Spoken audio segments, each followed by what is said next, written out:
Hola, ¿qué tal? Muy buenas noches, tengan todos ustedes.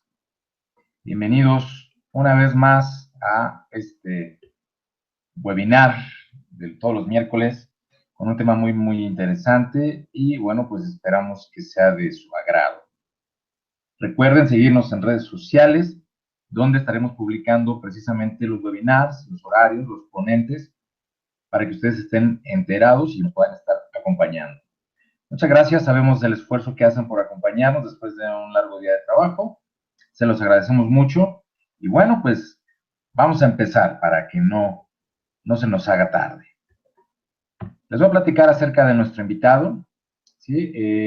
Nuestro invitado es el doctor Camilo Romero Núñez. Les platico un poquito de él. Él es profesor investigador de tiempo completo en el Centro Universitario UAM en Amecameca. Es líder del Cuerpo Académico de Salud y Nutrición Animal UAM, miembro del Sistema Nacional de Investigadores Nivel 1. Es responsable de la Clínica de Animales de Compañía. Es profesor con perfil PRODEP en la SEP y es certificado por el Consejo Mexicano de Certificación Veterinaria con el número 401.009. Y bueno, pues sin más preámbulo, les voy a presentar a nuestro invitado, el doctor Camilo Romero, a quien en este momento le estoy habilitando controles.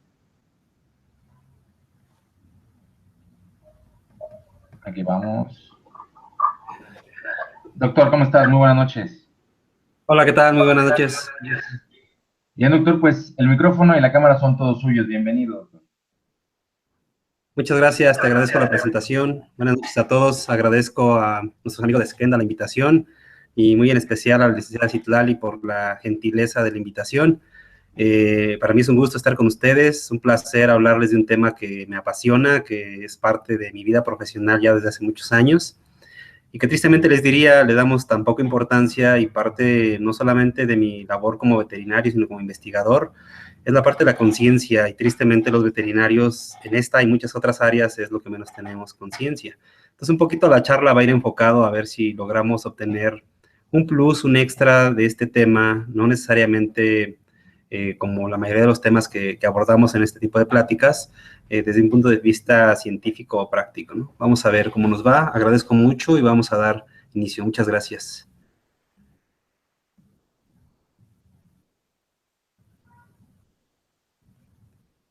Bien, creo que ahí nos vemos. La charla se titula Uso y abuso de desparasitantes en perros. Vamos a tener algunos tópicos, algunas cuestiones interesantes o importantes de este tema, ¿no? Un tema, les digo, relevante, bonito, apasionante, yo les diría tan común que ya nos acostumbramos a él, ¿no?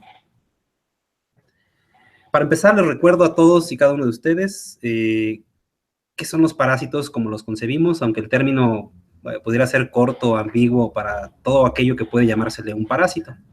Técnicamente o taxonómicamente, para su entendimiento o su clasificación, los parásitos se dividen en protozoarios, helmintos y artrópodos, y dentro de este hay un subgrupo de muchos que obviamente por el tamaño de la diapositiva no se pueden poner, pero seguramente al final a la derecha ustedes van viendo cada uno de los parásitos que seguramente han visto, conviven con ellos, los tienen a diario como parte de su práctica profesional, y yo les diría como parte de sus problemas de cabeza o parte muy importante para nosotros los veterinarios y las industrias de obtención de recursos, ¿no? Sumamente interesante cuando vemos la cantidad de antihelmínticos que se venden, ¿no? O de antiparasitarios que se venden tan solo para los perros, no hablo de las especies agropecuarias, para los perros, es un negocio, créanme, interesante y sumamente necesario. Dentro de los parásitos más comunes les puedo comentar que Toxocara siempre va a ir a la cabeza en los nemátodos, que Giardia ha sido un poquito desplazada por otros protozoarios de menor importancia y muchos otros que no conocemos. Yo les diría que muchos de sus pacientes gastroentéricos padecen de enfermedades como causadas por eimerias o isosporas, que no se considera, ¿no? Entonces, bien interesante, bien interesante. Obviamente aquí faltan algunos otros parásitos que ya se consideran como de una orden mundial. Reitero, no todos los podemos poner, pero quiero que esto lo tomen en cuenta, ¿no? Porque cada uno de esos se divide por género y especie porque tiene peculiaridades, ¿no? Fisiológicas, morfológicas, genéticas, taxonómicas, epidemiológicas. Cada uno es muy especial en cuanto a su evolución, aunque entendemos que evolucionan de un mismo origen. Entonces, no olvidemos este cuadro. Creo que es básico que siempre esté en la cabeza de los clínicos que van a atender problemas parasitarios, que va a ser bien común. Miren, dentro del extracto que encontré, pensando un poquito en cómo iniciar a abordar este tema de los parásitos, pues hay que recordar que gente tan destacada como Lamarck ha propuesto teorías de la evolución que han sido bien fundamentadas y que después de otras personas han logrado entender el origen de la vida, ¿no? Recordemos que la vida como tal, dependiendo de quién nos la platique, su evolución y su historia va a ser diferente, ¿no? Empezando desde la ciencia, como de la religión, de la política, cada quien va a tener por ahí. ¿Qué me interesa este cuadro, no? Entendamos que todas las especies evolucionan de otra, ¿no? Y que siempre va a evolucionar de una más primitiva o de una más compleja.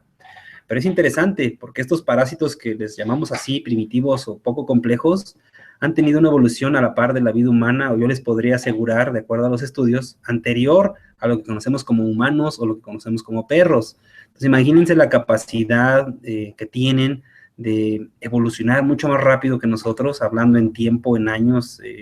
Es de verdad impresionante cómo hacen su trabajo. Cuando yo veo cosas tan interesantes como estructuras vivas que no tienen lo que asemejamos nosotros como mamíferos, pulmones y demás, y aún así llevan actividades metabólicas, a mí créanme que se me hace increíble, ¿no? Pensar que una ser vivo que está dentro de nosotros puede tener una comunicación química que regula nuestro comportamiento, nuestra actividad, a mí se me hace algo de verdad fenomenal.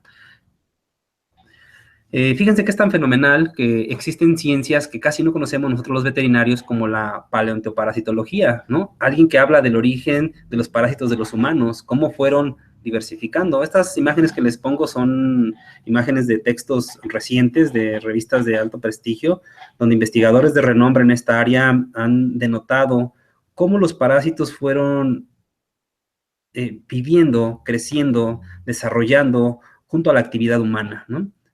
Pareciera que la humanidad es quien rige el rumbo de muchas especies, pero yo les diría que cuando nos ponemos a fondo a estudiar, esto es muy incierto, ¿no? Entonces, esta área habla de cómo a través de fósiles, de animales y de personas, de vestigios de la humanidad, inclusive de cuestiones de arte, inclusive de cuestiones epidemiológicas, de muchas cuestiones, los humanos siempre han tenido esa convivencia con los parásitos en los animales. Aquí les pongo un resumen de lo que desde mi muy particular punto de vista en estos poquitos años de trabajo con los parásitos, he podido conceptualizar y he podido tener en mi mente cuando yo quiero trabajar un tema de parásitos.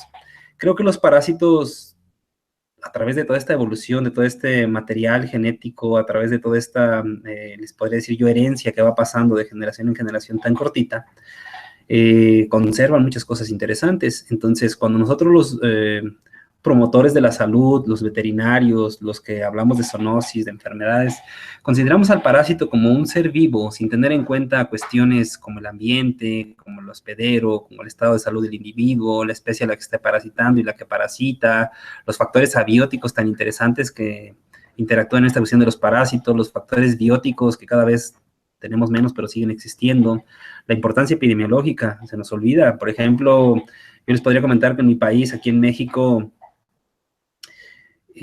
toda enfermedad que no cause una alta mortalidad no es susceptible de investigación, ni mucho menos de presupuesto.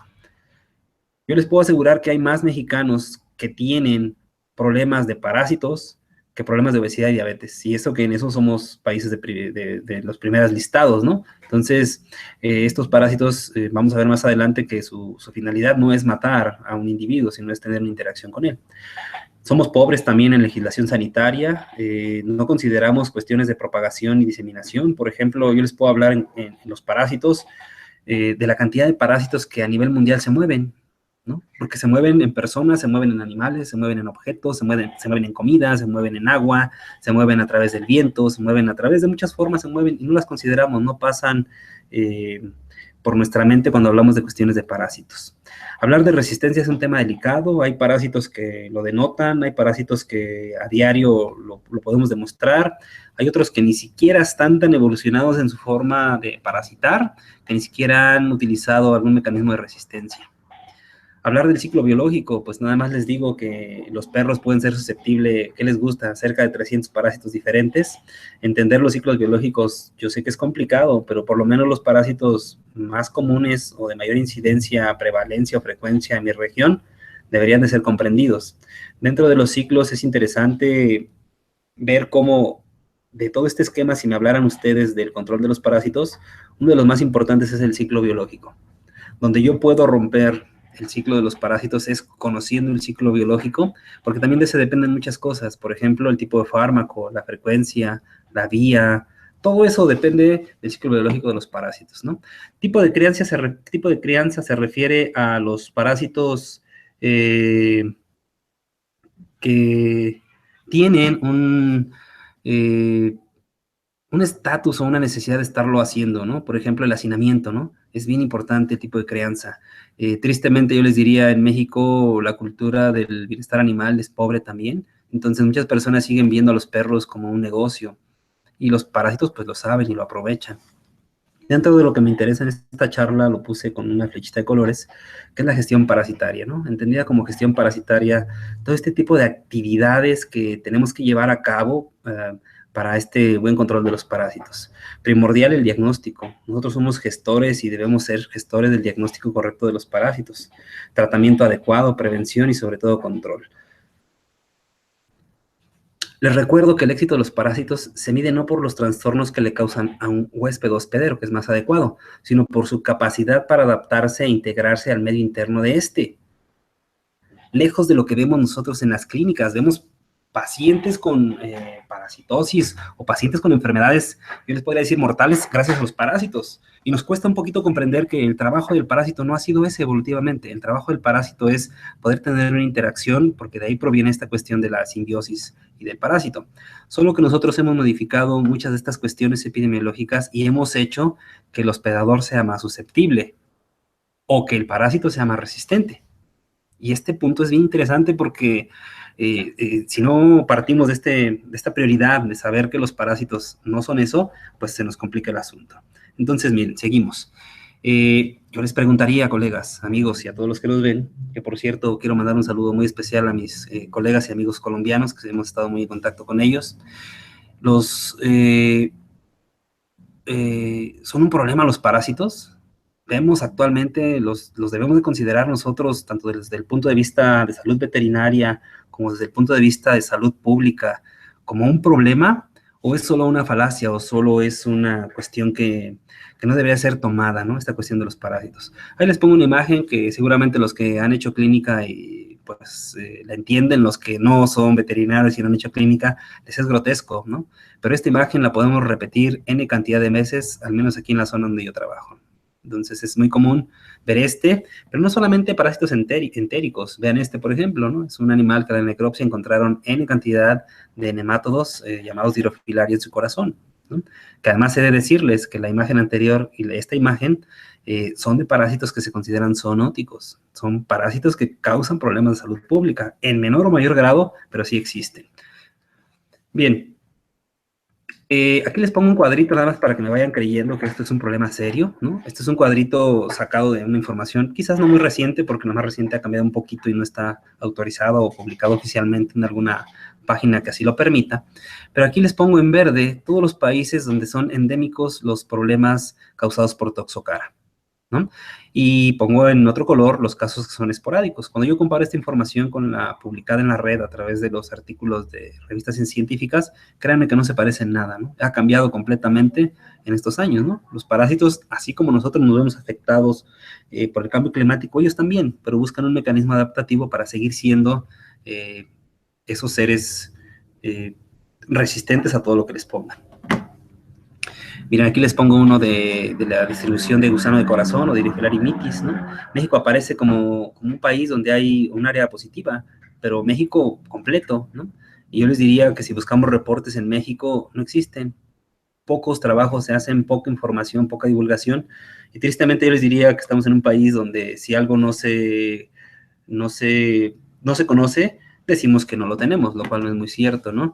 Yo les invito a todos mis colegas que nunca han tenido un problema clínico real con un paciente con dirofilaria o dirofilariasis, empiecen a buscarla, porque se la van a encontrar. Y cada que vean dirofilaria van a ver todos aquellos llamados parásitos tropicales que antes no veíamos en zonas, por ejemplo, aquí en el centro del país, y que hoy sí vemos, ¿no? Y que además yo les diría, dirofilaria imitis siempre se consideró como del nuevo mundo, y otro tipo de dirofilaria que era repens se consideraba como del antiguo mundo.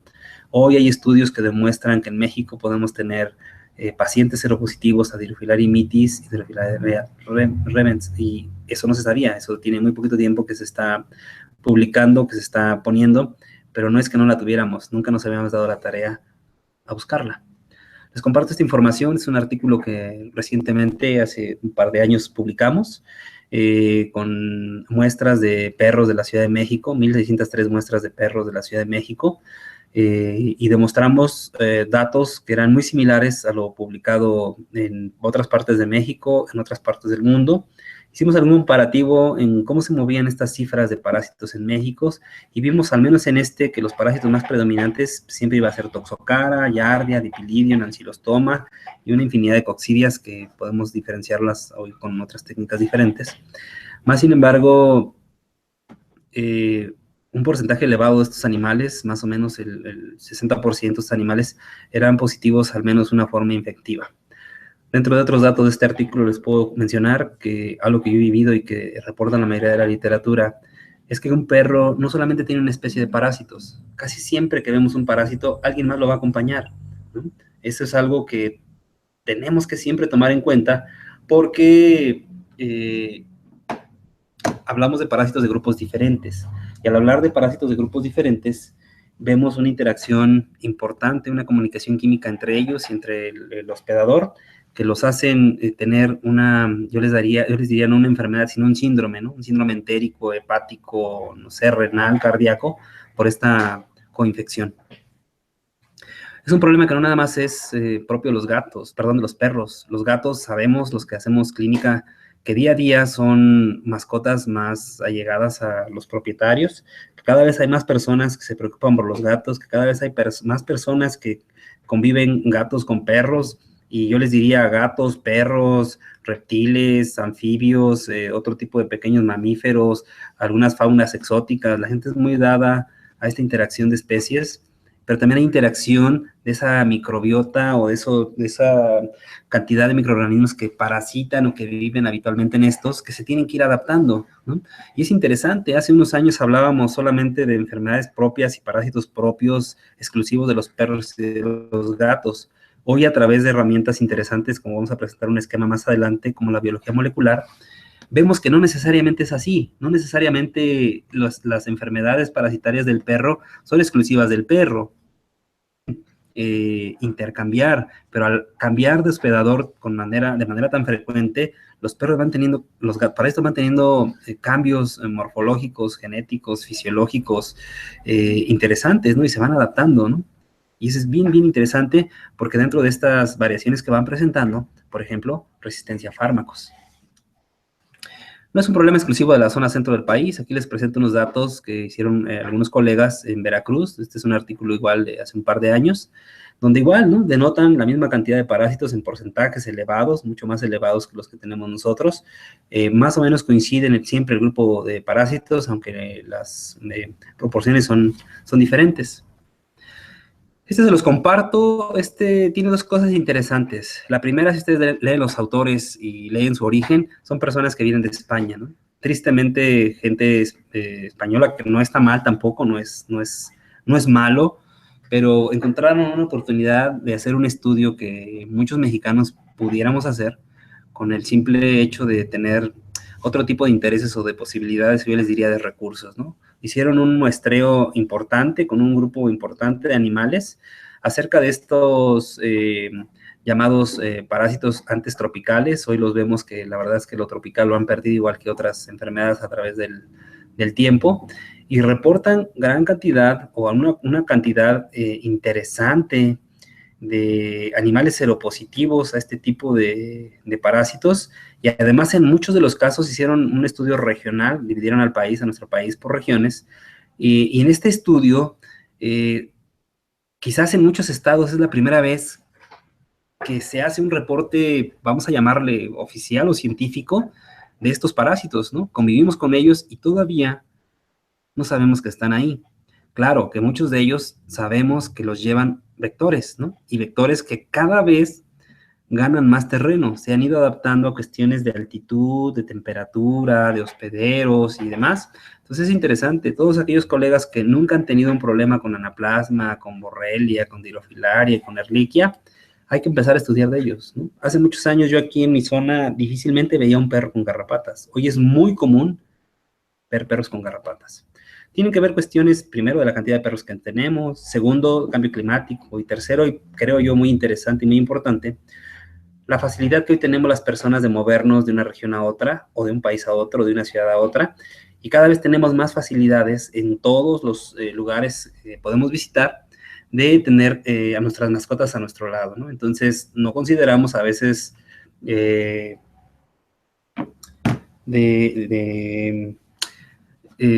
tipo de problemas, ¿no? Cada vez a las personas les damos una mayor educación, y cuando los mandamos a zonas tropicales o de mayor incidencia de estas enfermedades, les recomendamos un tipo de protección acerca de estas enfermedades, aunque dicho sea de paso, muchos de los vectores que transmiten estas enfermedades, aún no tenemos un fármaco ideal que pueda controlar la transmisión de estas enfermedades.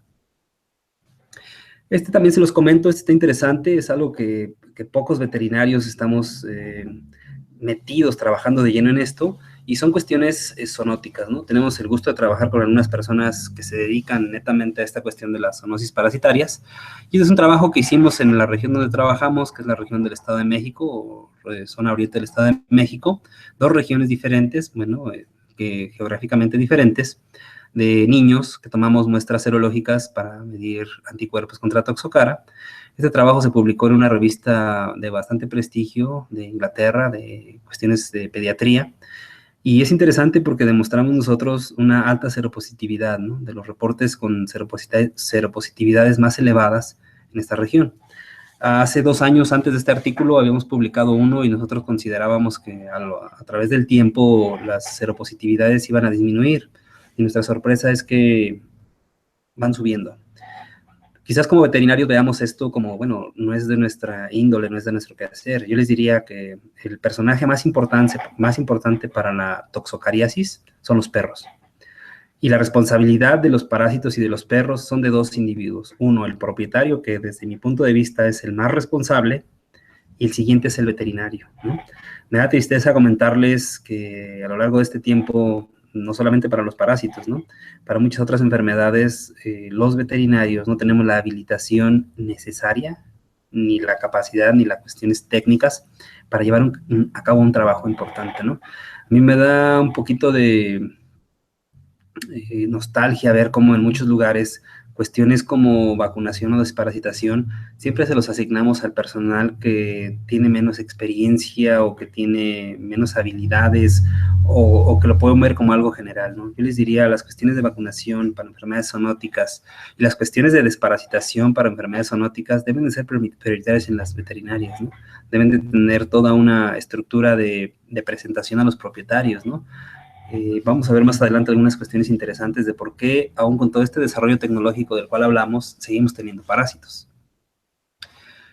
Miren nada más ¿no? Pues este lo publicamos hace algunos años también. Este es interesante porque medimos una población de estudiantes comparada a estudiantes de veterinaria con una población de estudiantes de no veterinarios, y sí encontramos algunas diferencias entre uno y otro, ¿no? Por algunas cuestiones que tienen que ver con hábitos. No es la idea discutir este tipo de trabajos, pero vayan pensando que no solamente para los parásitos o para este parásito en particular, el veterinario es una población de riesgo.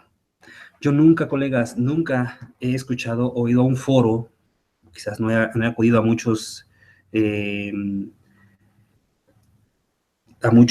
congresos, pero nunca he visto un foro de enfermedades o riesgos de enfermedades del veterinario, y deberíamos de tenerlo. Sí hay artículos, ¿no? Y siempre estamos considerados dentro del grupo de enfermedades de alto riesgo para varias enfermedades, dentro de ellas las parasitarias.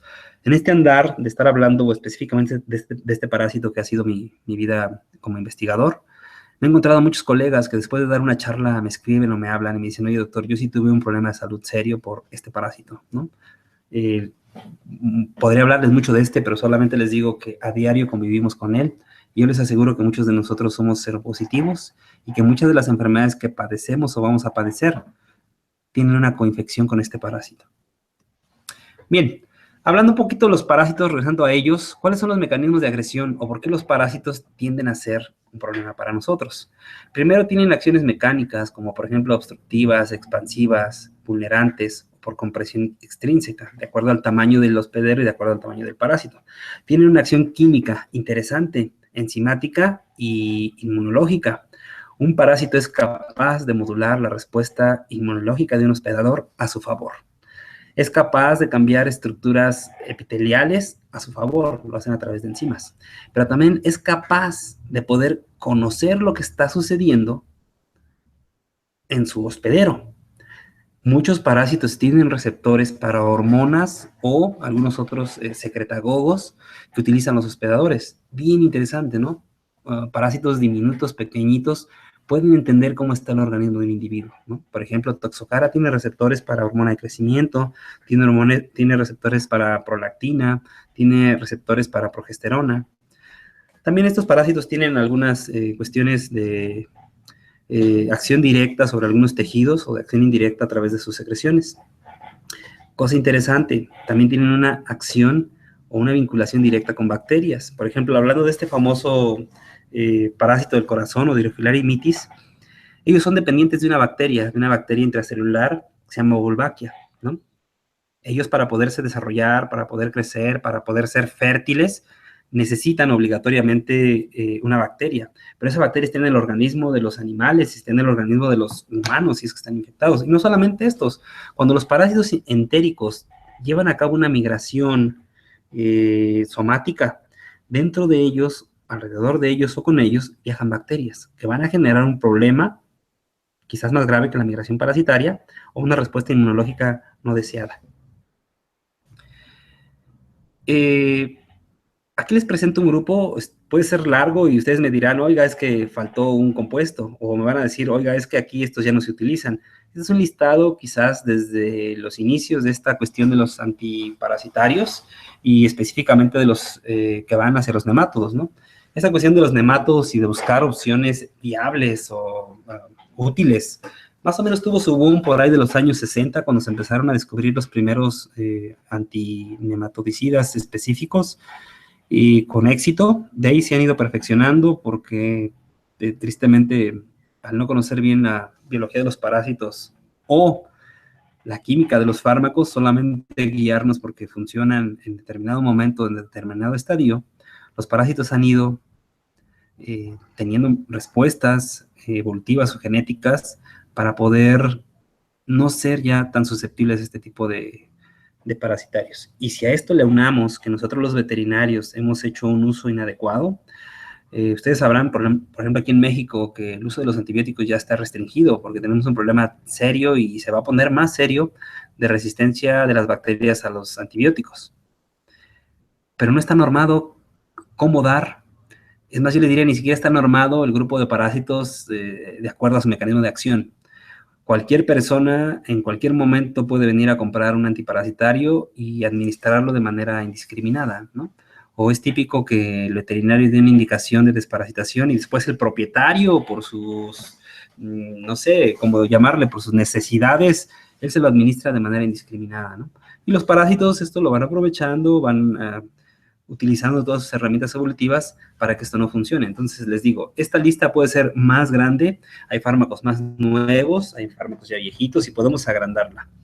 Hay otro grupo de estos, que es otro grupo de parásitos que también son zoonóticos. Yo les podría decir que uno de los cestos más comunes es Dipylidium, y busquen información y raramente la van a encontrar como una enfermedad zoonótica, porque en los humanos se dice que es autolimitante. Se dice porque no se ha estudiado el papel que tienen toda la interacción química y hormonal de estos parásitos con los humanos o con los perros. Pero bueno, aquí les presento algunos fármacos que sabemos que sí funcionan y funcionan bien. Los tremátodos, al menos en mi zona, no son unos parásitos que nos den tanto problema, no son algunos parásitos que nos estemos peleando frecuentemente con ellos. Yo sé que en otras zonas sí, y que también hay un desarrollo farmacológico para ellos. Pero ¿qué tal estos, colegas? Estos, a todos los que hacemos clínica, créanme que son un dolor de cabeza. Muchos existen, muchos están dando problemas y nosotros no estamos ni siquiera enterados porque los métodos diagnósticos que utilizamos para estos parásitos no son susceptibles, ¿no? Tenemos que estar pensando en que existe una gama importante y cada vez más importante de protozoarios que tienen una interacción con aquellos pacientes gastroentéricos que siempre apostábamos a enfermedades virales o enfermedades por nemátodos o otro tipo de enfermedades. Yo los invito a que empiecen a buscar información de los protozoarios y todas sus formas diagnósticas que podemos tener, porque se van a llevar una sorpresa, ¿no? Se van a llevar una sorpresa. Yo cada vez en las redes sociales veo más fotos de colegas que afortunadamente nos comparten problemas de casos clínicos dados por protozoarios, ¿no? Y cuando vemos un problema de parásitos, utilizamos las típicas fórmulas que nos ofrecen los laboratorios y casi ninguna considera un problema por protozoarios, que además tienen una biología interesante, que además tienen unos mecanismos de transmisión interesantes, muy interesantes. ¿Qué tal estos, no? Si tenemos problemas con los enteroparásitos, ¿no? Tenemos un problema terrible con los ectoparásitos, ¿no? Hablamos de garrapatas, hablamos de pulgas, hablamos de sarcoptes, hablamos de demodex, los que tienen la oportunidad de ver Escherichia, esporoptes, o sea, infinidad de ectoparásitos. Estos quizás son interesantes y son donde más se han hecho estudios de resistencia a los antihelmínticos hasta a nivel genético. Cada vez se desarrollan más y más y más fármacos. En la parte de abajo tienen los famosos y más modernos antiparasitarios. Algunos ya los tenemos en México, como los dos primeros, otros están por llegar, otros están ya en otros continentes utilizándolos. Sabemos de sus ventajas, sabemos de sus bondades, sabemos que ahorita el mundo de las garrapatas está vuelto loco por estos fármacos, pero también sabemos que el material genético de las garrapatas y de otros parásitos, como yo les podría decir de Modex, no tardan en manifestar y en utilizar toda esa herencia genética que tienen para empezar a generar poblaciones resistentes a este tipo de fármacos. Y también nosotros aprender a utilizarlos, ¿no? Aprender de forma ordenada, de forma racional, yo les diría, a utilizarlos, ¿no? Somos muy dados a que si algo funciona, se lo damos a todo, de manera indiscriminada. No nos damos cuenta que dentro del perro hay un mundo que también tiene que vivir y que ha vivido antes de que nosotros conociéramos la palabra desparasitante, por ejemplo. Bien, este tema me gusta y quise ponerlo porque la famosa resistencia, ¿no? Creo yo, y puedo estar equivocado, a lo que ustedes opinen, que los parásitos, al menos los entéricos de los perros, no han necesitado este mecanismo, aunque está reportado.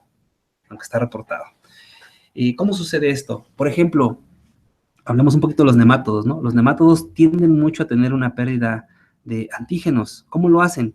Tienen un recambio. Cuando el sistema inmunológico detecta que hay un antígeno, genera una respuesta celular que se convierte después en una respuesta humoral. Cuando la respuesta humoral está lista para hacer frente al antígeno, el parásito cambió, hizo un recambio antigénico, de tal manera que aquellos anticuerpos que se generaron para un antígeno específico ya no funcionan, ¿no? Y esto lo puede hacer un parásito N cantidad de veces en un corto tiempo. Mimetismo antigénico, ¿no? Generan moléculas, estructuras similares para que no sean reconocidas por el organismo, y lo hacen también de una manera increíble. Cuando nos metemos a esta cuestión bioquímica, inmunológica, es de verdad un mundo bastante interesante. Pueden bloquear o pueden degradar a los anticuerpos, ¿no? Pueden engañar a los anticuerpos, son capaces de engañar a los anticuerpos o de bloquearlos, también de inhibirlos.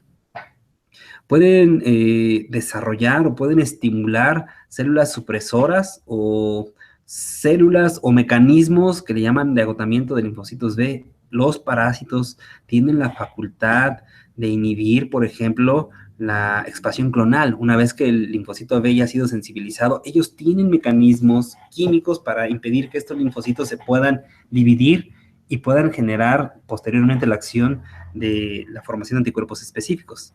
Secretan proteasas, y muchas de esas proteasas sabemos que lisan estructuras que son necesarias para las células, por ejemplo, receptores. Pueden generar moléculas que ocupan receptores también. Hablábamos de la variación antigénica secuencial, que lo pueden hacer en cantidad de veces. Competencia interespecie. ¿Vale? Es bien interesante, y hay una competencia también interespecie. Es bien interesante cómo estos parásitos dentro de un organismo pueden tener esta competencia. Y esta competencia les da la peculiaridad de ir seleccionando individuos, ¿sí? Que no se hicieron resistentes a un fármaco, que ya lo eran, solamente empezaron a hacerse en mayor cantidad porque los que sí son van desapareciendo. Escape de la fijación de los neutrófilos, tienen una habilidad, inclusive algunos parásitos que son fagocitados y que sabemos que los fagosomas y que estas y otras células presentadoras de antígenos los tienen que, vamos a decir, seccionar o romper para poder exhibir su parte antigénica. Los parásitos son capaces de inhibir intracelularmente estos mecanismos de destrucción o de lisis. A ese grado podemos llegar, ¿no? Entonces, las células que son del sistema inmunológico encargadas de presentar antígenos, ahora son los nichos o los lugares ideales para que estos parásitos puedan cambiar de etapa, moverse del lugar o seguir con su ciclo biológico. Los parásitos saben perfectamente cuáles son los sitios inmunológicamente privilegiados, saben perfectamente cómo entrar al sistema inmunológico, cómo llegar al cristalino, por ejemplo, ¿no? Que son inmunológicamente privilegiados. Nosotros quisiéramos desarrollar muchos fármacos para aquellos pacientes con traumatismo medular, con aquellos pacientes epilépticos, que pudieran tener la capacidad de atravesar la barrera hematoencefálica, por ejemplo, ¿no? Los parásitos encontraron los mecanismos y generaron los mecanismos para poder entrar al sistema nervioso. Un parásito puede causar una afección neurológica en una persona y en un perro, y eso está más que reportado. Muchas de las cuestiones de conducta de los humanos, yo les puedo hablar, por ejemplo, de la esquizofrenia, del Alzheimer, muchas cosas neurológicas que hoy les llamamos degenerativas, están muy asociadas con la presencia de parásitos. Aprendieron los parásitos que estando en sitios privilegiados podían seguir su ciclo biológico sin ser molestados por el sistema inmunológico.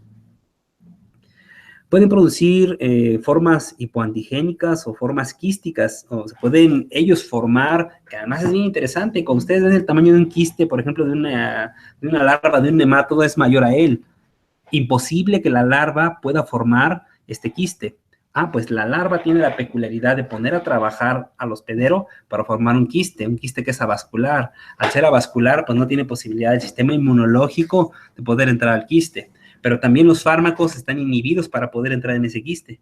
Y eso se convierte en algo mucho más complicado. Entonces, yo les diría con este preámbulo, ¿cuándo desparasitar a un perro? ¿No? ¿Cómo le hacemos? ¿Cuándo desparasitamos a un perro? ¿Vale? Quizás es una pregunta interesante que nunca nos hacemos, ¿no? Llega el perro, inferimos que está parasitado porque siempre hay parásitos, y entonces desparasitamos. Creo que mi pensamiento lógico me dice, para yo poder desparasitar, yo necesito saber qué parásito tiene, qué coinfección tiene, si son entéricos, si son hemáticos, si son ectoparásitos. Necesito saber dónde vive ese perro. Necesito saber qué come ese perro. Necesito saber con qué más perros vive. Necesito saber con qué otros fármacos lo han desparasitado. Y así una serie de cosas antes de pensar en que llegue el perro y le dé una tableta. De entrada, colegas, les digo, el término de desparasitar a una mascota no es dar un fármaco. Eso es un control farmacológico. La desparasitación en mi mente debe de estar como todo el conocimiento del ciclo biológico, ¿sí? Para que yo pueda ejercer una acción adecuada. Miren, vamos a verlo más adelante.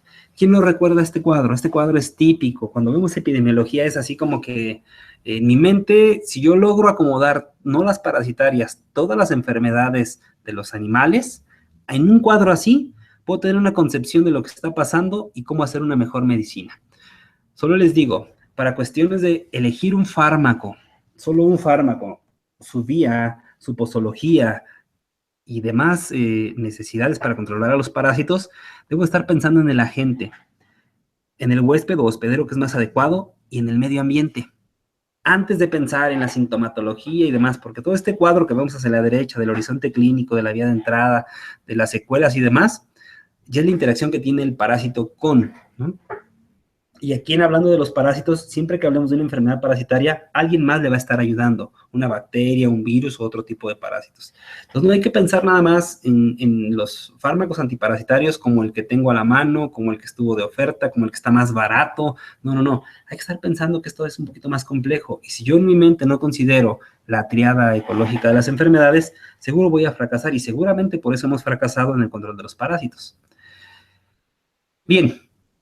Cuando hablamos de cómo elegir un fármaco adecuado, tengo que estar pensando, decíamos, en el agente, que en este caso es un parásito, en el ambiente y en el hospedador. ¿Del parásito en qué depende? Especie del parásito. Importante. Yo tengo que hacer diagnóstico, si no, no puedo hacer un tratamiento adecuado. Una vez que ya sé qué parásito es, ahora tengo que saberme su ciclo biológico, su ciclo evolutivo. Una vez que ya me lo sé, ahora yo tengo que estar pensando, ¿estoy hablando de un parásito adulto o estoy hablando de algún estadio del ciclo evolutivo del parásito? Porque déjenme decirle que muchos de los parásitos actúan sobre los adultos porque precisamente van a inhibir algunos receptores que los inmaduros no tienen. Y si esto yo no lo considero, quizás elija el fármaco no adecuado, o no elija la posología o no elija la frecuencia. ¿Cuántas veces y en qué tiempo voy a desparasitar a mi perro? Características epidemiológicas. No es lo mismo estar en una zona donde sabemos que la gran mayoría de los perros tienen cierto parásito, ¿sí? Aquel perro que de entrada me dicen que vino del trópico. A mí me dicen que fue a la playa en vacaciones de verano, Semana Santa. Inmediatamente yo estoy pensando que este paciente es susceptible de hacer otro tipo de diagnósticos. Presencia de hospedadores intermediarios. A ver, tengo un gato, tengo un perro que, pues tristemente yo les diría, la gente todavía no entiende las cuestiones adecuadas de la nutrición, o hay corrientes inclusive de nutriólogos o de empresas que están hacia la tendencia de la carne, pero la carne son de animales que seguramente comieron pasto, que seguramente no tuvieron una desparasitación tampoco adecuada, y que entraron parásitos que ellos eran huéspedes paraténicos, donde nunca van a cumplir un ciclo evolutivo, pero sí van a quedar en sus tejidos. Esa carne se la estoy dando yo a mis perros o a mis gatos, ¿sale? O los gatos que todavía pueden o tienen la oportunidad de ir al jardín, obtener una presa y consumirla, van a tener algunos huéspedes paraténicos que les van a pasar parásitos. También hay otro tipo de enfermedades que requieren vectores que cada vez son mucho más complejas, garrapatas específicamente. No olviden a la pulga, ¿no? La pulga es necesaria y es vital para el ciclo de Dipilidium. Resistencia antiparasitaria. Si ya me dijeron en una charla que este parásito es resistente a este antihelmíntico, pues mi lógica me dice, no hay que utilizarlo. ¿Sale? Si ya me dijeron que la administración inadecuada o la hipodosificación para los parásitos genera poblaciones resistentes, no lo tengo que hacer. Ahora bien, este mapa, este cuadrito, una colega me ayudó a hacerlo. Ella se dedica a estas cuestiones de las cuestiones moleculares. Y entonces resulta que nosotros nos pusimos a colectar muestras de Toxocara de nuestra región, de diferentes lugares. Por ejemplo, de perros, de gatos, de pelos, de heces, de suelo. Y hicimos una extracción de ADN. Esa extracción de ADN se mandó a secuenciar. Después de que se secuenció, se comparó con lo que estaba publicado en las bases de datos internacionales, y resulta que todo lo que está marcado en rojo son algunas, faltan otras que no marqué, son muestras que nosotros ya tenemos las secuencias.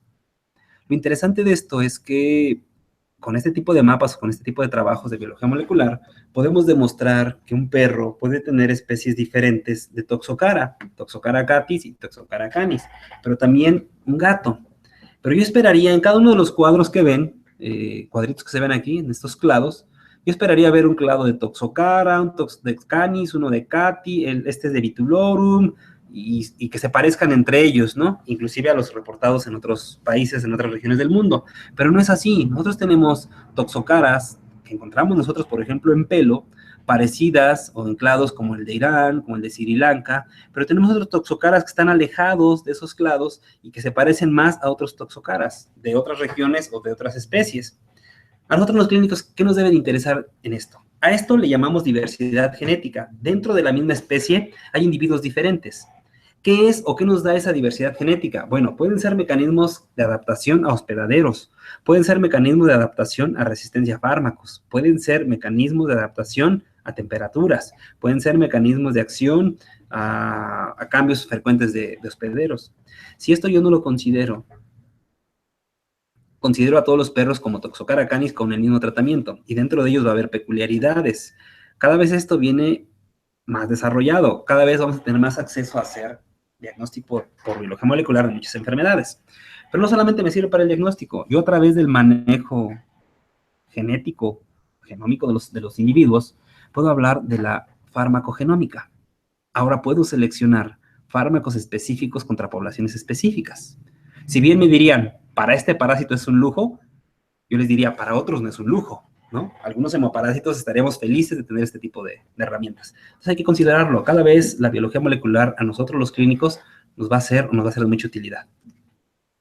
Bien, factores dependientes del hospedador, ¿sale? Especie. Por más que en la tele me digan que el gato es un perro chiquito, biológicamente sabemos que no, el perro es diferente. Ahora súmenle, los perros conviven con hurones, conviven con reptiles, conviven con peces, conviven con anfibios, conviven con aves. Y no saben la interacción de parásitos que hay, por ejemplo, de protozoarios entre las aves y los perros. Estado de salud de los pacientes. No es lo mismo desparasitar a un paciente caquéxico, desnutrido, que a uno sano. Edad. No es lo mismo desparasitar a un cachorro que a un perro adulto. No es el mismo fármaco ni el mismo parásito que va a estar en un cachorro que en un adulto.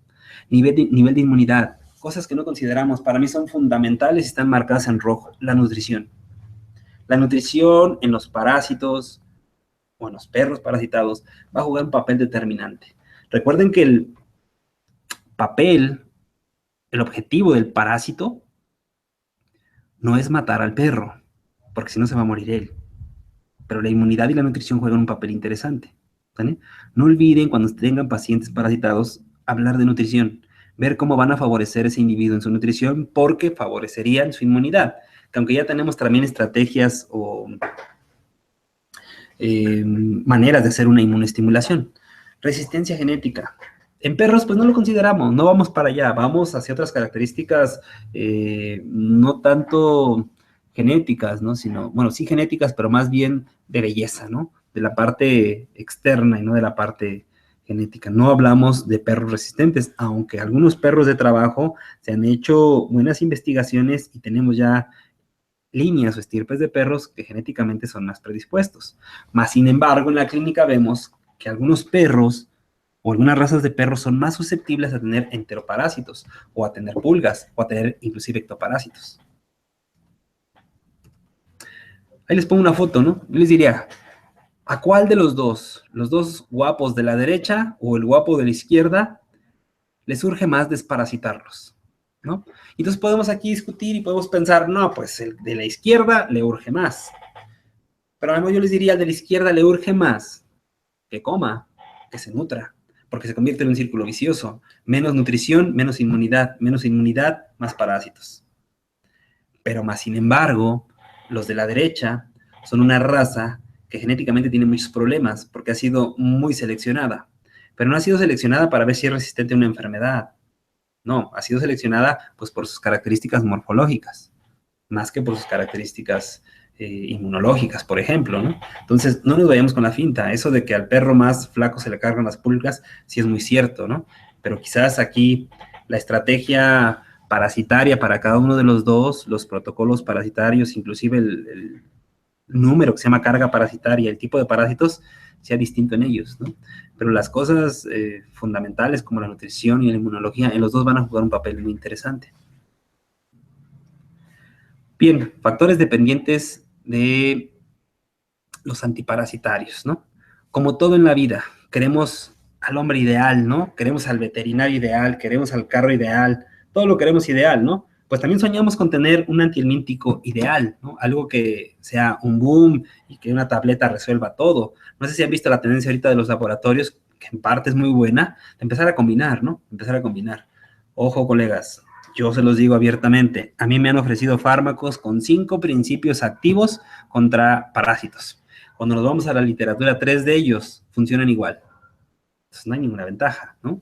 Hay que tener un poquito de criterio para saber qué laboratorio está haciendo un trabajo serio. ¿Cómo lo pueden averiguar? Todo lo que los vendan, acostúmbrense a buscarlo, ahora es muy fácil en la red, en artículos científicos. Todo aquel producto, la gran mayoría de los productos que nos venden, que están avalados con información seria, publicada en artículos de prestigio, hay que creerles. Bien, ¿qué buscamos en los antiparasitarios? Un amplio margen terapéutico y disponibilidad de un antídoto específico. En algunos casos lo tenemos, en la gran mayoría no lo consideramos, ¿no? Potente y con efecto rápido, ¿no? Imagínense qué padre que tuviéramos hoy en día un parásito que matara a los ectoparásitos, que eliminara a los ectoparásitos sin que estos pudieran transmitir enfermedades, ¿no? Sería muy padre. Hasta ahorita, con pocos y en pocas enfermedades se ha demostrado, ¿no? Con un efecto residual definitivo, bueno, quizás en otras especies se considera mucho, nosotros pues no es tan importante. Que no sea costoso, híjole, esta pregunta es complicada, ¿no? Yo no sé si lo costoso hay que ponerlo y hay que considerarlo, o qué tan costoso sería un buen producto versus una enfermedad, ¿no? Entonces ahí ese había que tenerlo con pincitas, aunque sí hay que considerarlo, ¿no? Amplio espectro antiparasitario. Creo que el amplio espectro antiparasitario debe ser un poquito igual tocado con pinzas. ¿Qué tan amplio debe ser, no? Creo que yo estaría a favor de aquellos antiparasitarios más específicos a especies, ¿no? Baja tasa de residuos, también en el caso de nosotros no es tan interesante, aunque pudiera ser. De fácil administración, sí, cada vez nos la facilitan más, ¿no? Esos desarrollos tecnológicos que van a la par de palatabilidad, gusto y demás, son buenos. Que no generen resistencias, híjole, aquí está un poquito complicado, ¿no? Aunque sí hay estudios que van hacia la tendencia de ir hacia estos caminos, todavía no tenemos tantas herramientas para poder decir que estamos generando un fármaco que no genere resistencias. Esto es bien interesante, doctores, que no afecte el ecosistema. ¿Cuántos antihelmínticos ponen en etiqueta que no afectan el ecosistema? ¿Cuántos de nosotros consideramos que gran cantidad de los antihelmínticos que nosotros administramos a los animales no son metabolizados? O que esos metabolitos de desecho por cualquier vía todavía son activos y que se van al medio ambiente.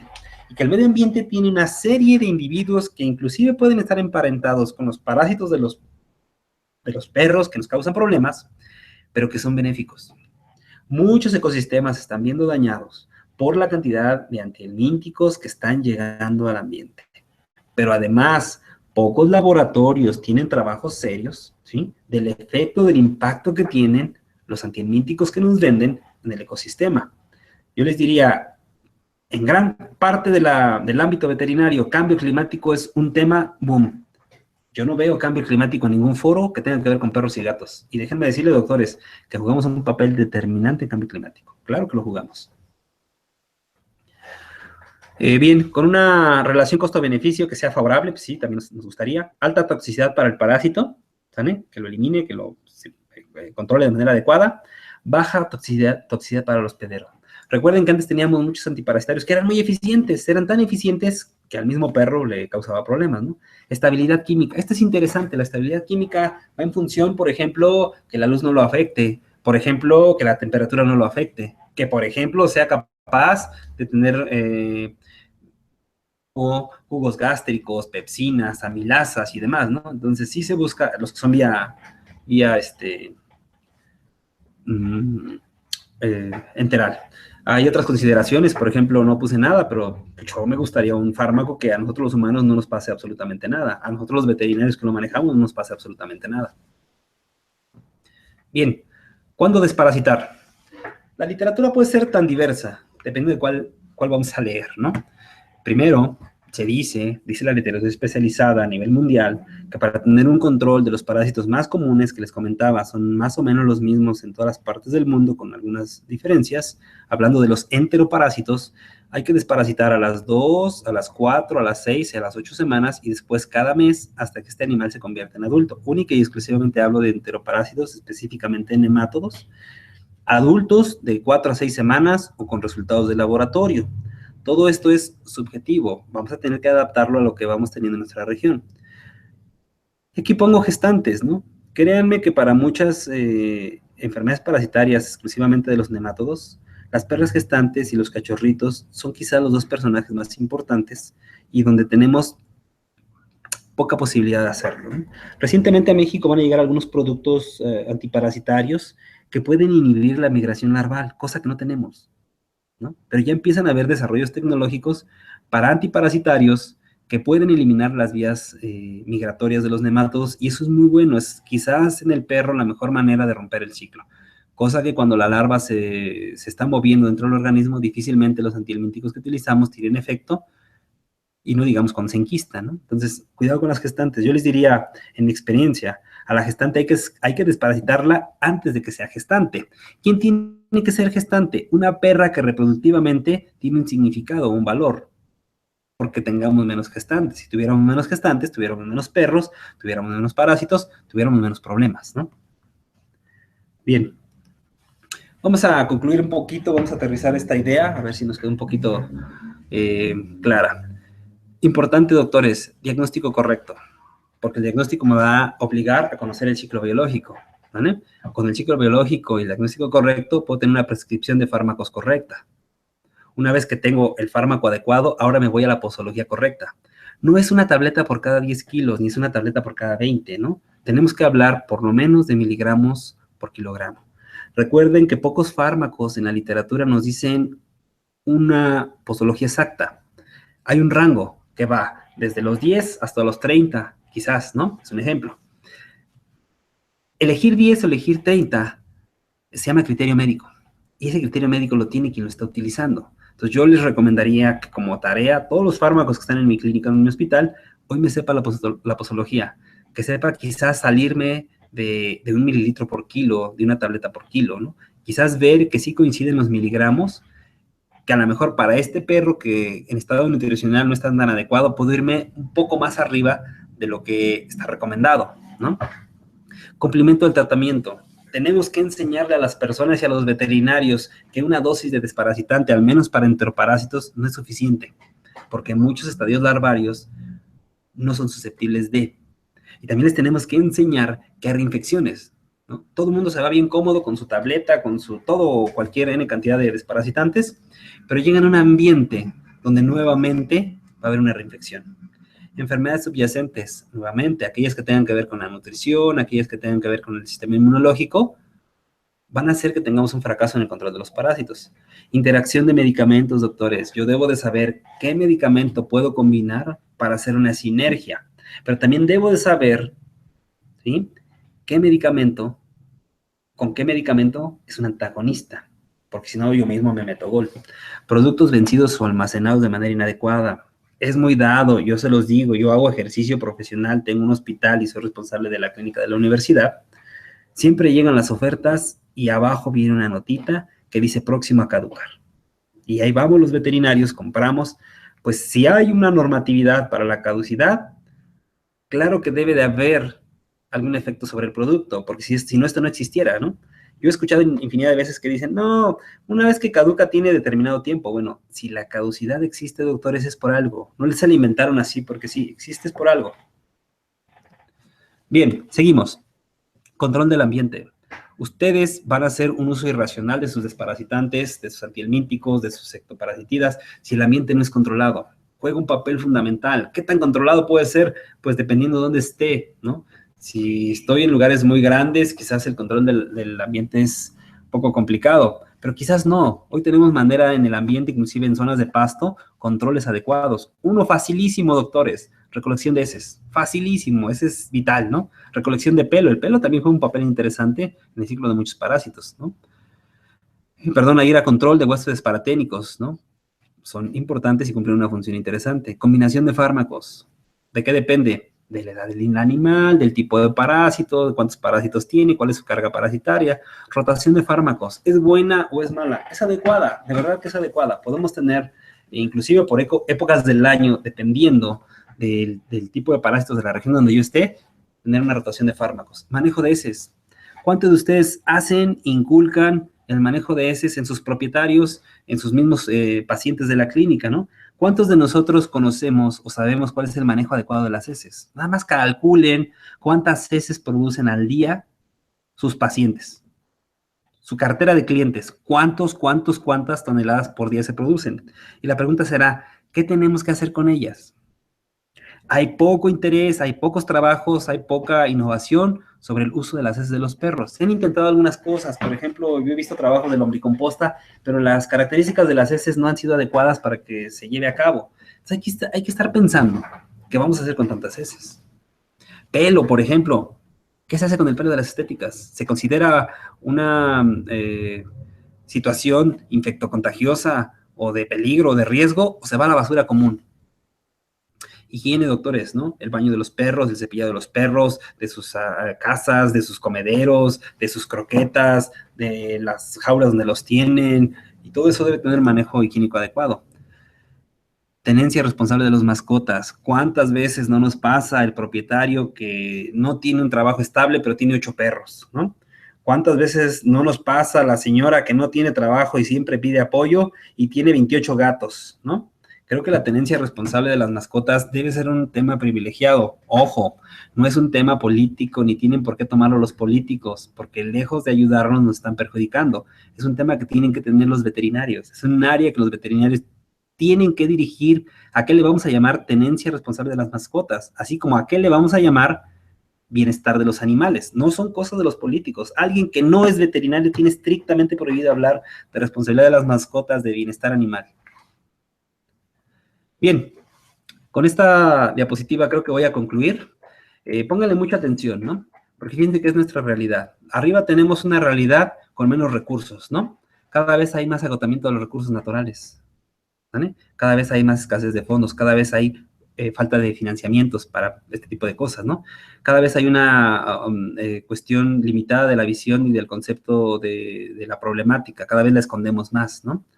Una realidad cada vez más compleja, ausencia de políticas públicas que vayan en función de esto, falta de liderazgo, ¿no? Y hablo falta de liderazgo como profesionistas, como profesión. Creo que México está aún hundido en esta cuestión de liderazgo como profesión, como gremios, ¿no? Créanme que yo que vivo y veo algunas cuestiones gremiales es para darse miedo, ¿no? Yo sí vivo a diario que el peor enemigo de un veterinario tristemente es otro veterinario, ¿no? Reglas poco claras, ¿no? Esas lagunas que dejamos en cuestiones de política, ¿no? Desarticulación. ¿Por qué estamos peleados con los pediatras? ¿Por qué estamos peleados con los abogados? ¿Por qué estamos peleados con los de diseño gráfico? ¿Por qué estamos peleados con la Cámara de Diputados? Con todo mundo, ¿no? Cada quien su mundo, cada quien su nicho. Bueno, estamos peleados hasta con el colega de la esquina, ¿no? Entonces, por ahí va el asunto, ¿no? Complicado. Una realidad cada vez más dinámica y cambiante, plagas cada vez más, capitalismo salvaje, cada vez más, crisis, no se diga, la estamos viviendo, gasolinazos, contaminación, ¿no? Desastres naturales, pues claro que la naturaleza va a responder, ¿no? Problemas agrícolas, problemas rurales, ¿no? Inseguridad alimentaria va para arriba, desigualdad va para arriba, pobreza cada vez tenemos más pobres, ¿no? Concentración de ingresos, subdesarrollo, aumento de necesidades. Ustedes me dirán, bueno, ¿esto qué tiene que ver con los parásitos? Todo esto hace que tengamos un uso irracional de los antiparasitarios, porque solo pensamos en el perro, en el parásito y en el fármaco, ¿no? Siempre me dicen la gente, doctor, ¿usted quiere que hagan todo esto? Pero en realidad en México a veces la gente no tiene ni para comer. Efectivamente, no tiene ni para comer, pero no tienen la cultura de decir, no tengo para comer, no tengo por qué tener mascotas. ¿Vale? Bien, con esto concluyo, les agradezco mucho, no sé, la dinámica, si tenemos algunas preguntas. Muchas gracias nuevamente, Esquenda, por la oportunidad y espero a mis colegas les pueda servir de algo. Muchas gracias. Muchas gracias, doctor. Pues vamos a que empiecen a formular sus preguntas. Aproximadamente 7 minutos. Perdón, segundos.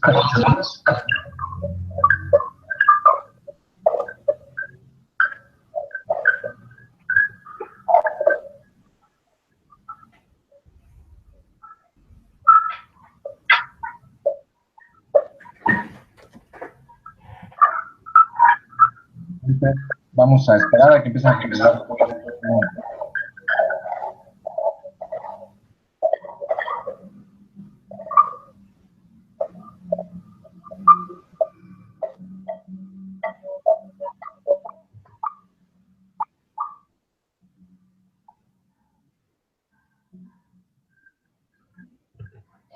¿Cómo se sintió, doctor? Feliz, feliz, muy feliz, muchas gracias, muy cómodo, de verdad, agradezco mucho las atenciones, la disponibilidad. Créanme, colegas, que hacer esto es una manera rápida, fácil, económica, segura y muy divertida de hacerlo. Muchas gracias por la oportunidad. Creo que es una empresa líder ya desde hace muchos años en lo que hacen y esta manera de tener precisamente lo que yo comentaba, falta de unión gremial, es muy interesante, ¿no?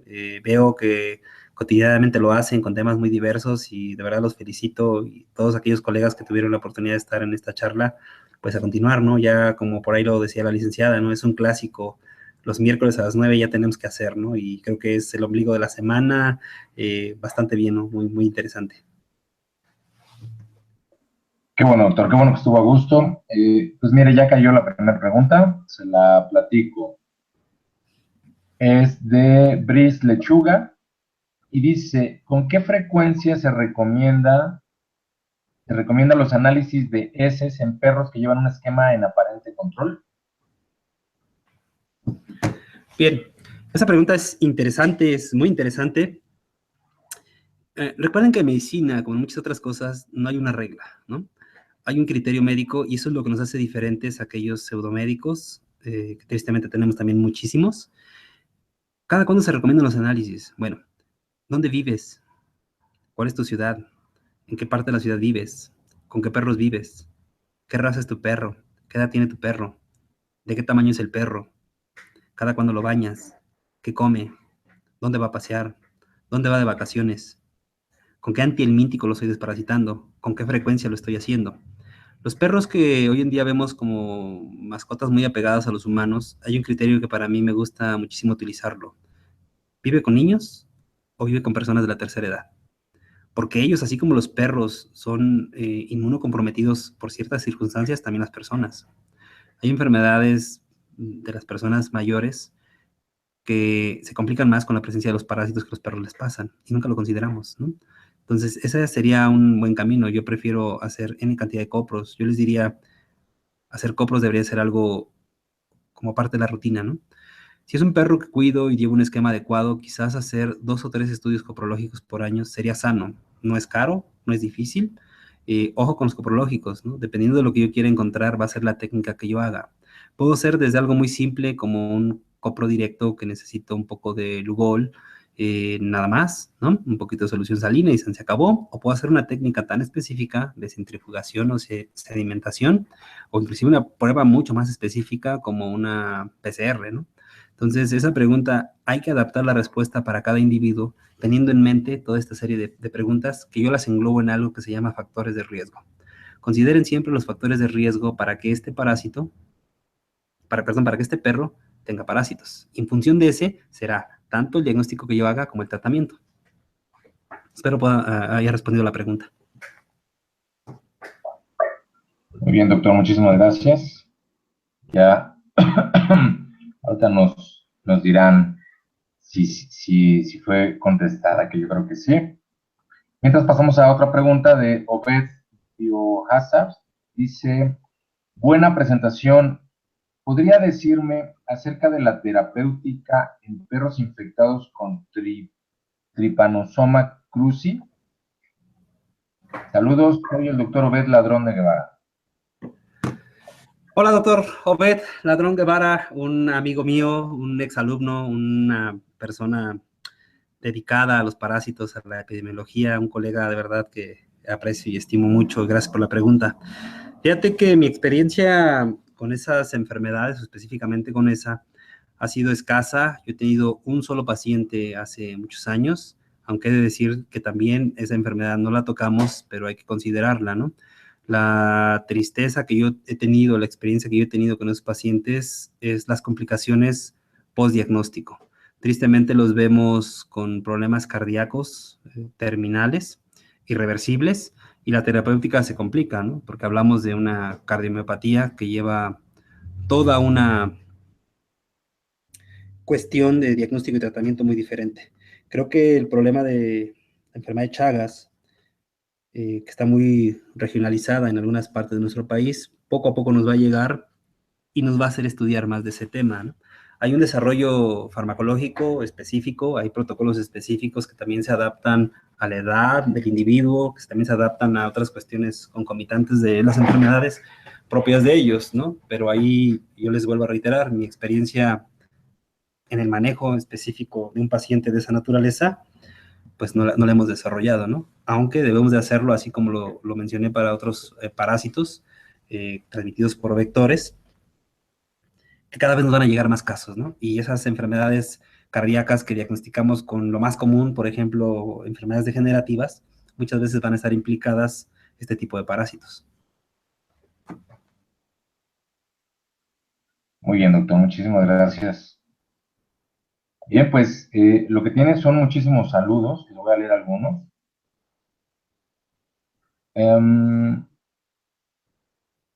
Bueno, CIBET Veterinaria México dice, buenas noches, un gusto escuchar y visualizar estos temas. Grupo Meritense, presente, buenas noches. Bueno, por ahí le manda un saludo Luis Alberto Romero, dice, ese es mi tío. Buenas noches, buenas noches. Jennifer Monforte, es muy interesante el tema, saludos.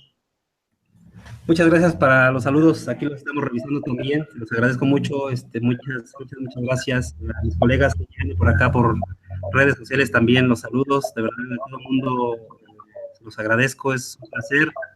Yo les pudiera decir que como profesionista, una de las cosas más ricas que tengo es esta cuestión de mi recurso social, ¿no? De toda esta gente bonita que me ha permitido ser parte de mi vida profesional y obviamente me impulsan a tener un desarrollo y todas las cosas que hago y desarrollo son de la mano con todos y muy diversos de mis colegas, así es de que de verdad agradezco mucho los saludos, aquí los estoy viendo todos, los estoy siguiendo yo también. Muchas gracias. Perfecto, doctor. Y bueno, pues tenemos una pregunta de Brice Lechuga, que dice que qué opinión tiene usted del uso de laboratorios humanos para el análisis de exámenes fecales de perro. Bien, esa pregunta es interesante. Yo cuando empecé a ejercer, que ya estoy un poquito viejito en esto, hace 16 años empecé en el año 2000, para mí era muy común utilizar laboratorios humanos para muchas cosas, ¿no? Inclusive radiología, ultrasonido, hematología, porque en realidad era un poco escaso. Hoy yo les puedo decir, colegas, con un curso muy sencillito y un microscopio y una centrífuga, pueden hacer maravillas con los parásitos. Yo no requiero el uso de la medicina humana. Es más, yo les diría, nosotros los veterinarios aportamos mucho más en cuestiones de diagnóstico por coprología a la medicina humana, ¿no? Si nosotros no hacemos coprológicos, ellos menos, ¿no? En casos así como muy específicos, y les digo porque tuve la oportunidad de estudiar el doctorado con zoonosis parasitarias en niños, y créanme que me sorprendía de las cosas que pueden hacer y no hacían, ¿no? Entonces yo no acudiría, claro, si tengo manera de hacerlo y hay colegas de medicina humana que tienen un desarrollo muy específico, por ejemplo, en la pregunta que me decía Obed, ¿no?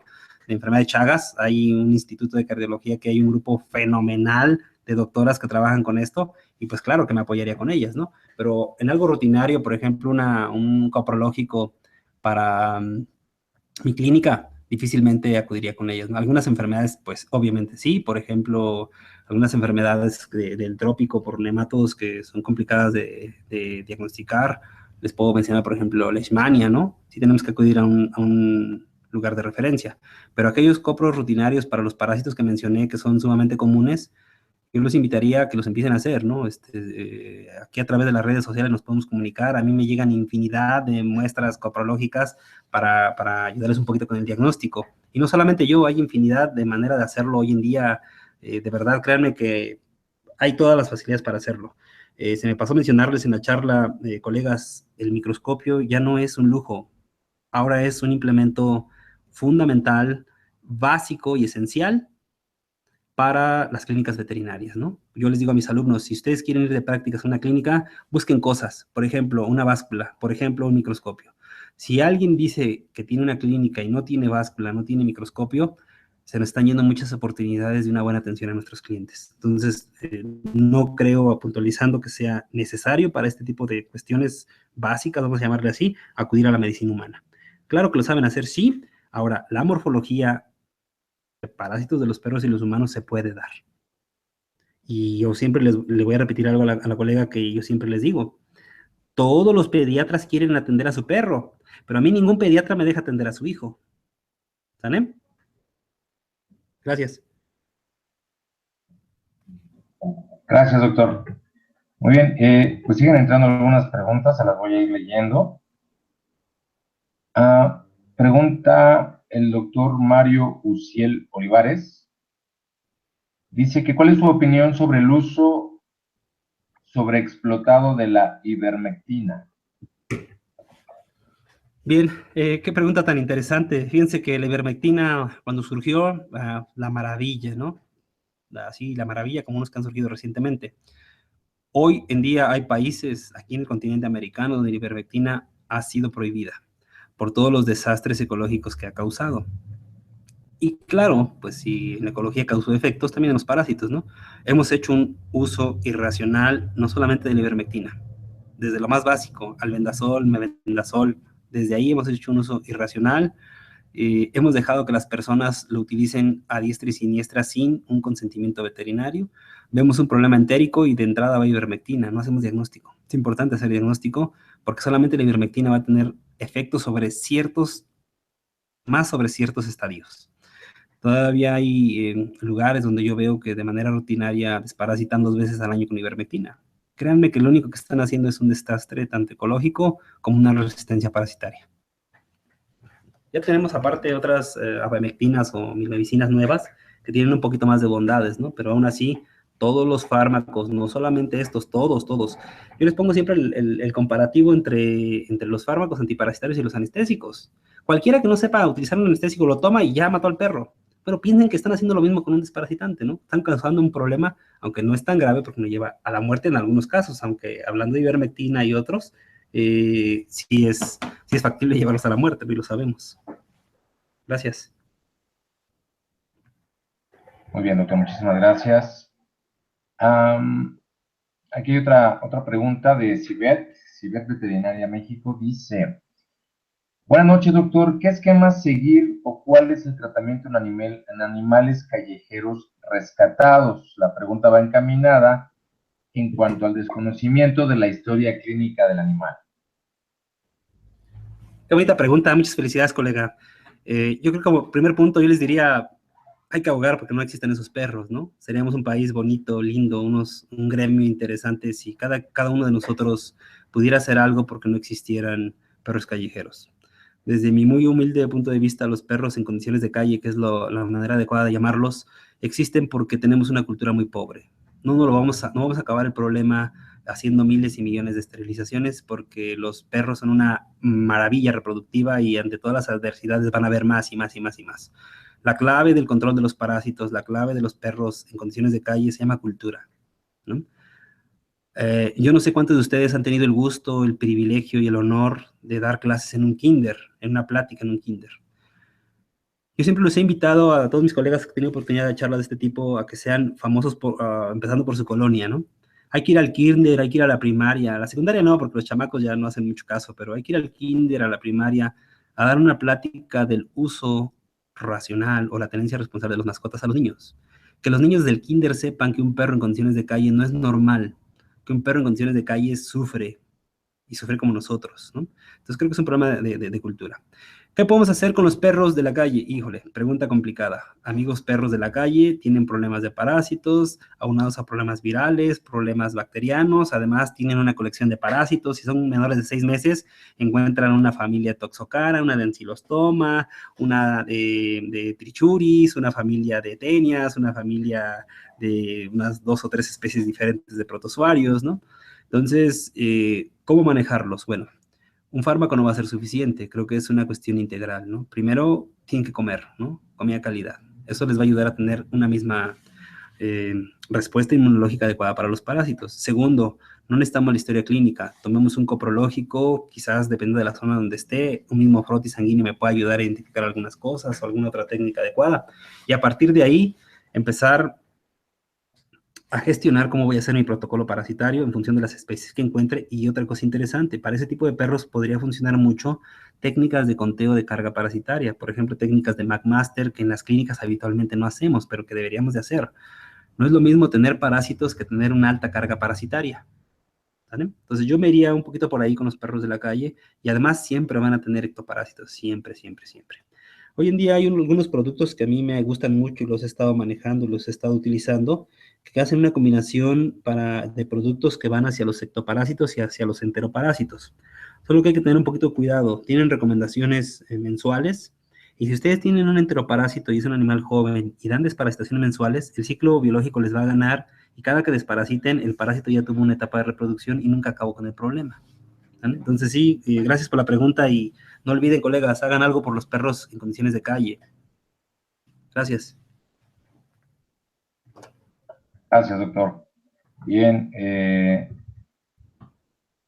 muy bien. Pregunta Brice Lechuga. Dice, gracias, Doc. La pregunta, porque tengo... Ah, bueno, este es un comentario de la pregunta de los laboratorios humanos. El doctor completa el comentario porque dice la pregunta, porque tengo unos clientes en particular que deciden llevar las muestras al laboratorio humano antes de acudir a la consulta veterinaria. Hágame el favor. Bueno, si comentamos eso es muy interesante, ¿no? Yo soy partidario y soy, creo, muy enérgico y diría yo un poco agresivo con mis clientes, ¿no? La consulta, los tratamientos, los diagnósticos los doy yo porque soy el responsable de hacerlo. Si a mí un propietario viene y me trae un diagnóstico, pues no me necesita, ¿no? Entonces, no está malo, reitero, no está malo, al contrario, deberíamos tener. Yo aquí cerca de mi hospital privado trabajo con un colega, mi amigo Ciro, y cada que tengo un problema, por ejemplo, de una enfermedad zoonótica, yo los invito a que vayan con él. ¿Me explicó? Si tengo un diagnóstico de leptospira, por ejemplo, en un perro, invito a la familia a que vaya con el doctor Ciro. Si tengo un paciente cachorro con una carga parasitaria elevada y hay niños, invito a que vayan con el doctor Ciro. O sea, comparto, ¿no? El doctor Ciro cuando tiene un problema, no sé, que tenga mordidas, índoles o manejo con animales, acude con nosotros, ¿no? Entonces, no es malo. No sé a qué laboratorio sea y si ellos tengan la habilidad y el conocimiento. A mí, por ejemplo, si me dan una muestra de ese de humanos, voy a encontrar cosas que no conozco, seguramente. Voy a encontrar unas que son muy similares a las que conozco, pero otras que no conozco. Y voy a dejar de ver algunas cuestiones que son interesantes, son importantes. ¿Vale? Entonces, yo no soy partidario. Sí, claro que sí, reitero, algunas muestras. Por ejemplo, actualmente una dermatóloga que soy su alumno actualmente acude mucho a cuestiones de diagnóstico y conocimiento de bacterias de la piel con tecnologías de laboratorios humanos y es muy bueno, de verdad es muy bueno. Pero creo que para estas cuestiones de los copros, yo los invito, doctores, que cada uno de ustedes, si no sabe hacer copros, se acerquen con alguien que les enseñe. Hoy lo podemos hacer como ahorita, de una manera virtual, nos conectamos a través de los chats y les enseñamos básicamente, ¿no? Primeros pininos no van a ver nada más que puras bolitas, pero poco a poco toman una foto, la envían y vamos dando alguna asesoría de cómo lo podemos hacer. Bien, doctor, muchísimas gracias. Vamos por dos preguntas más. Bueno, por ahí tiene un saludo muy importante de Carmen Zamudio, no sé si ya lo vio. Sí, ya lo vi, gracias. Perfecto. Muy bien, dice la doctora Valeria Montoya, dice, doctor, saludos, ¿qué aspectos importantes considera para la terapéutica en una parasitosis zoonótica en relación propietario-perro? A ver, ahí nos metemos en un problema. Yo diagnostico la zoonosis, me hago responsable del paciente canino, pero no me puedo hacer responsable de los propietarios. Ahí doy la indicación de que vayan con un médico humano. Indistintamente de lo que pase con ellos, mi labor es llegar a decirles que esta enfermedad es zoonótica. Quizás si tengo el conocimiento de decirles qué les puede pasar, pero hasta ahí, ¿no? Cometeríamos el mismo error, ¿no? De meternos en un terreno que no es el adecuado. No sé si iba a poner la pregunta. Yo supongo que sí, doctor. Muchísimas gracias. Vamos por la última pregunta. Es de Ana María Hernández. Dice, excelente charla, doctor. ¿Qué tan efectivas pueden llegar a ser las vacunas de Giardia? Bien, las vacunas de Giardia, hay que tomar esto con mucha delicadeza, ¿no? Yo creo que primero tener una vacuna de Giardia, una vacuna para un protozoario es adecuado, es bueno. Solamente que hay que tener una consideración interesante o importante referente a cómo enferma la yardia y qué estadio de la yardia yo puedo inhibir con la vacuna. 2, ¿qué tipo de respuesta inmunológica me va a dar la vacuna? Si eso lo considero y lo tengo conceptualizado, podré entender en qué pacientes puedo utilizar la yardia, la vacuna, y en qué pacientes no. ¿Qué errores he visto yo? Tengo un problema de yardia y pongo la vacuna. No, nunca va a funcionar. No va por ahí el asunto, ¿no? Entonces, creo que es adecuado tenerla, pero es más adecuado saberla utilizar y saber dónde y cómo la voy a utilizar. Muy bien, doctor, muchísimas gracias. Bueno, esa fue la última pregunta. Vamos a despedir este webinar, pero antes les recuerdo que el próximo miércoles no se pierdan el webinar. Va a estar con nosotros nuestro gran amigo, el licenciado Alejandro Gracie. Y bueno, pues para que estén pendientes en nuestra página de Facebook de anuncios, ligas, eventos y avisos. Y recuerden, próximo miércoles 9 de la noche, Alejandro Gracie con nosotros. Bueno, voy a poner aquí en el chat la página de Skenda donde pueden ver precisamente todos los webinars que siguen. Bien, doctor Camilo, pues no me resta más que agradecerle el tiempo. Pues ya es tarde, sabemos que como académico pues se para muy tempranito y trabaja mucho y pues le agradecemos doble el tiempo que se tomó para compartir con nuestro auditorio. Muchas gracias a ustedes, les agradezco la invitación, muchas gracias a los que escucharon la plática. La invitación sigue abierta, colegas. La medicina veterinaria es un proceso activo. Lo que yo les platico en unos meses será mentira o será antiguo. La actualización es una manera adecuada de seguir vigentes y este tipo de charlas buenas, bonitas y baratas creo que hay que seguirlas promoviendo y seguirlas escuchando. Muchas gracias por su apoyo, muchas gracias a esta empresa Skenda por su invitación y su apoyo, y muchas gracias. Saludos a todos. Bien, doctor, muchísimas gracias. Damos por terminado este webinar. Que todos tengan excelente noche.